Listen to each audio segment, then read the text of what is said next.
When a leader develops their emotional intelligence skills, they show up differently. Now, one of the struggles that appears within that showing up differently is that other people aren't used to you showing up this particular way.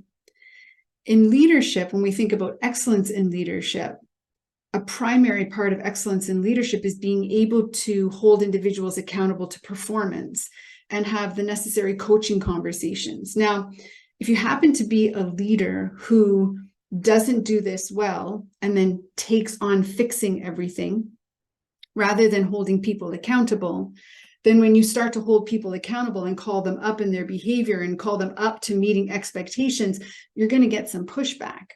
You may actually get some really powerful negative emotions from them.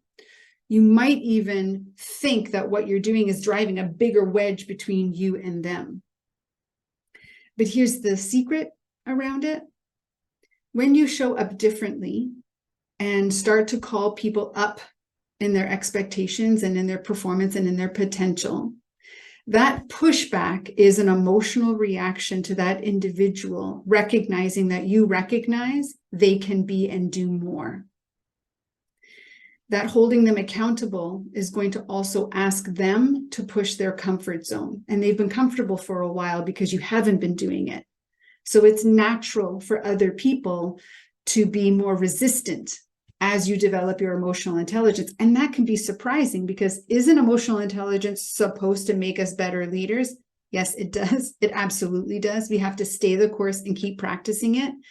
But we also have to recognize it's going to be a change for other people. And change is hard. We know that change is hard, especially when it's behavioral changes that impact how other people feel.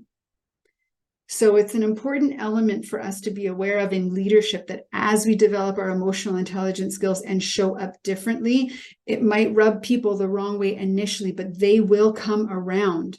And in their coming around, they will also recognize that this way of leadership, calling them up, it does something for them.